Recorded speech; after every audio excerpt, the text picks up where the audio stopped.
দিলীপ ঘোষ, বিজেপির সর্বভারতীয় সভাপতি নীতিন নবীনের দুর্গাপুর আশাকে কেন্দ্র করে দুর্গাপুরে আসেন, কিন্তু তাকে প্রথম থেকেই বেশ ঝিমিয়ে থাকতে দেখা যায়।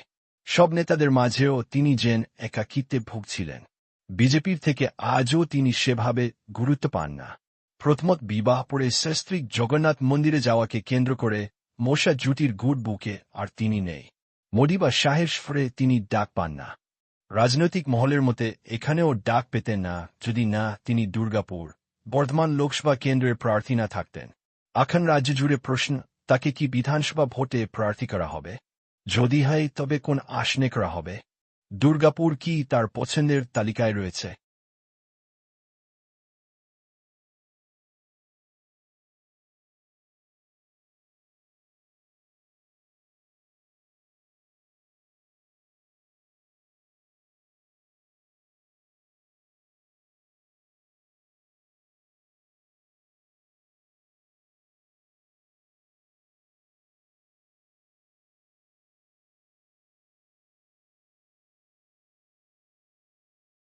তারা রাজনীতি করবেন কি করবেন না, তাদের মেয়ের যে উপরে যে অত্যাচার হচ্ছে, হত্যা হয়েছে, তার প্রতিশোধ তার আইনি ব্যবস্থা ওনারা চাইছেন। তার জন্য আদালত আছে, কোর্ট আছে। কালকে একটা বনগায় ঘটনা ঘটেছে। বনগায় ব্রেন স্ট্রোকের রোগীকে অ্যাম্বুলেন্সে চাপিয়ে সোনালী কেন্দ্রে নিয়ে গেছিল তৃণমূলের প্রধান। মানে এশায়ার কেন্দ্রে এইভাবে নিয়ে যাওয়া তো এই যে সিন ক্রিয়েট করছে, এই সমস্যাটা কে তৈরি করে? নির্বাচন কমিশনের নাম বলা হচ্ছে। পশ্চিমবাংলা নির্বাচন কমিশন কে আছে? নির্বাচন কমিশনার পশ্চিমবাংলায় সে এখানকার রাজ্য সরকারের কর্মচারী। ডিএম হচ্ছে সবকিছুর হর্তাকর্তা। ডিএমরা এই লিস্ট বানাচ্ছে। এসডিও, বিডিও এবং বিএলও তারা তো সবই পশ্চিমবঙ্গ রাজ্যের কর্মচারী। তারা মমতা ব্যানার্জির কর্মচারী। এই যে লিস্ট বানিয়েছে, তারা হ্যারাস করছে, তারা হাজার হাজার লোককে লিস্ট পাঠানো হচ্ছে। কে বলেছিল করতে? এটা সম্পূর্ণ দায়ী আজকে পশ্চিমবঙ্গ সরকার এবং তার কর্মচারীরা।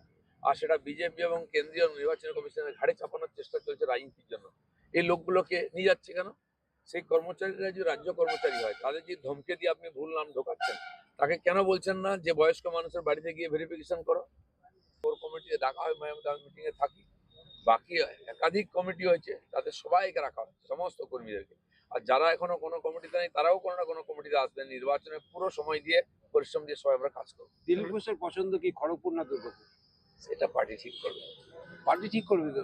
আপনার কোনো পছন্দ পার্টি নেই? যতবার বলেছে আমাকে, আমি সেটা করেছি। আমাকে ইলেকশন লড়তেই হবে এরকম কোনো কথা নেই। যখন প্রয়োজন ছিল লড়া, পার্টি বলেছে লড়তে, লড়েছি। দিল্লি তো জেতার জেতার পজিশনে তো আপনি ছিলেন দুর্গাপুর, যে বর্তমান দুর্গাপুর লোকসভা কেন্দ্রে, তো সেটাও আপনি ভালোভাবে জানতেন। কোথায় খামতিটা হলো, কোন জায়গায় মানে সমস্যাটা? অনেক ছিল, পার্টি দুর্বল ছিল। আগে ৩-৪ বছর ধরে আমরা জেতার পর থেকে যেভাবে কাজ করা উচিত সেটা করতে পারিনি। আর কোভিড ইত্যাদির জন্য অনেক সম্পর্ক ছিল, সন্ত্রাস ছিল, ফলে অনেক জায়গায় কর্মীরা সক্রিয় ছিল না। আমরা ভেবেছিলাম যে যেভাবে প্রচার করেছি আমরা হয়তো হবে, কিন্তু নিচের স্তরেও দুর্বল ছিল। তো সেটা খড়গপুর তো সময় আপনার দরকার জায়গা ছিল। আমি ১.৫ মাস ছিলাম এখানে, আগের খড়গপুর তো থেকে আর আপনার একটু জায়গা সময় ছিল। দিলে হয়তো লাভ হতো। দাদা, খড়গপুর তো আপনার জায়গা ছিল, ওখানে কি সহজ হতো? এরপরে আমি ৫ বছর ধরে কাজ করেছিলাম যাতে আবার পার্টি জিততে পারে ওখানে। সে মাইন্ডসেট ওখানকার সাধারণ মানুষের মনের মধ্যেও আমার সঙ্গে একটা সম্পর্ক ছিল, এটা সহজ ছিল। তা আপনাদের পার্টি মনে করেছে ওটা তো এমনি জিতবোই আমরা, সে আমাকে এখানে পার্টি ছিল যে এই সিটটাও আমরা জিতবো। আমরা সেভাবে প্রচারও করেছিলাম, আপনারা সবাই সঙ্গে ছিলেন, দেখেছেন। কিন্তু নির্বাচন জেতার জন্য খালি প্রচার সব কিছু নয়, সংগঠনেরও দরকার হয়, সমস্ত বুথের লোক দরকার হয়। তো এবারে সেইভাবে প্রস্তুতি প্রথম থেকে নিয়ে আমরা কাজ করছি। ওখানে